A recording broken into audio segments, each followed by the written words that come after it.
Good afternoon, my dear student. Today, I am going to discuss the remaining portion from the chapter 3. In my last class, I already discussed about the exercise A, B, C, D, and I hope also that you have to write down in your copy. Now, today I have discussed from number E. There you see in your books that first question is given, what is migration? That's very easy. You know that things. That the migration is the moment in which the people migrate from the one place to another place. That is called the migration. In which process that the people migrate from the one place to another place. That is called the migration. Now, what are the second question is, what are the three types of migration? What are the three types? That the three types of migration are voluntary migration, or the forced migration, and the reluctant migration. These are the three types of migration: voluntary migration, forced migration, and the reluctant migration. Now the third one is mention 5 destinations of the countries and 5 country of origin that when the migration is being occurred. Now 5 destination countries are that here is given, that you open that the page number 42, that here the top 10 destination countries. Here is written any 5 name like United States, Germany, Saudi Arabia, Canada, UK, Spain, France, any 5 name you have to write, and the 5 country of the origin also, like the Mexico, India, China, Ukraine, Bangladesh, Pakistan, UK, that any one you have to write any 5 names. Okay, so from here. And the next is the mention, that is complete. Now third one, now fourth one, that what is the brain drain? What is the brain drain? That in which migration process, that those are the skilled workers like the good doctors, engineers, researchers, scientists, when they migrate from where? From the parent country to host country. This type of migration is known as the brain drain. Again I repeat, that what is the brain drain? That brain drain is the process of migration in which that those are the good skilled workers like the good doctors, good teachers, engineers, scientists, when they migrate from the parent country to host country. This type of migration is known as the brain drain. Okay. Now see number 5, that what are the steps that undertaken by the Indian government to prevent the brain drain? That what are the steps that we should take? That first of all, we have to provide the better facility to the people for their educational or the salary wise better facility we should provide them. Then they can stay here. Second one is how much salary they have to deserve, or what were the, according to their capability, what are the facilities they supposed to deserve, who should provide them. Third one is we provide some basic facilities or some funding amount during the research time to the student or the peoples. And the most important things, that provide them the independence, that they only whatever they want, whatever they think that is good for their experiment, they can do it. Okay. And the others is that make a beauty or such a good atmosphere that where the people can live nicely. So these are the things if we are able to make or from the central government or the state government and the private organization, if they are able to provide this all the opportunity to the people, that time then somehow we can stop the brain drain. Otherwise, those are the educational facilities, those are the stream that is not here, that we should start this one.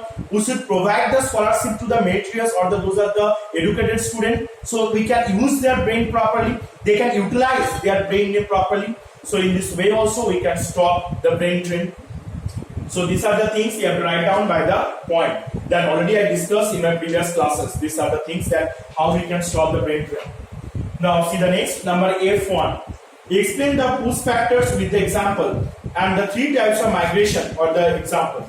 The push factors with example. Explain the push factors with example. Now what are the push factors you can see here? That open the page number 43. That the not enough job, that in the India, Pakistan, this type of country, they doesn't have enough job, so the many people they migrate into the other country like the America, Canada, this type of country. Second is the famine condition or the drought condition. When the peoples will get the drought or the famine type of condition, that then the peoples they have to migrate. Now here you have to first explain the push factor, first the definition of the push factor you have to write. And these are the push factor examples also you have to mention. You can see page number 43. First you have to write this definition. What is the definition? That by through which factors that peoples, when they are forcefully that peoples thought they have to migrate from one place to another place. That is called the push factor. Due to the which factors that people they migrate from the one place to another place. That is called the push factors. And these are the examples of the push factors in the page number 43. That are the examples of it. And what are the three types of migration with their example? You already written that explain. Now you have to explain that the voluntary migration, their example, definition with example, or the directed migration, their definition with example, and also that which one is the forced migration, their definition with example that you have to mention here. Not only the names, with their definition with example. And briefly discuss the pull factors of the attract migration. Now, what are the names of the pull factors? You will see here that page number 43. Here the pull factors are given. Any 5 pull factors that I have to write with their description. Any 5 pull factors you have to write from here. The point you have to take from here, and you have to describe also that by which the people will attract. Now, I give one example like the better job opportunity. That when the peoples did not get the proper job opportunity in the parent country, that time they have to migrate into the host country where they get the good amount of the job opportunity or the salary or their expectation. Okay. So from here the 5 points that you have to write. And the next is what is the positive impact of migration on the host country. So these are the things I already discussed. Impact of migration. Here you get the positive impact of the host country in the migration. Any 2 points. You have to write page number 45. Here you get the answer. And what is the negative impact on the country of origin, or what are the negative impact of the origin country will get? That you get the answer in page number 46. That enough. Here the 3 points is there. Any 2 points you have to write, because economically the disadvantage, because the young workers they have to migrate. So that time what happens? If the young workers will migrate, that time they cannot, those are the workers have been present, they cannot do the extra work or the extra labor. So for that reason, they are the economic condition if it goes down. And the highly got the trained people if they migrate, that is definitely those are the important sector like the health sector, education sector, it will be affected. And the last is, why is the brain drain negative for the country of origin? Because if the brain drain is negative because the country of origin means from which country, the parent country, from where the brain drain takes place. So if from that country, if the peoples are being went out, so these are the very talented peoples. If they went out to the other place, so parent country or the origin country, they did not utilize their brain. So they, whatever the opportunity they supposed to get, whatever the things are from them, whatever the things they are supposed to get, they not get. Those are the host country. They will get all the credit they will get by the host country, and those are the revenue or the tax they supposed to pay. They pay it to the host country. They not pay to the country of origin. So by this way also country of origin will suffer.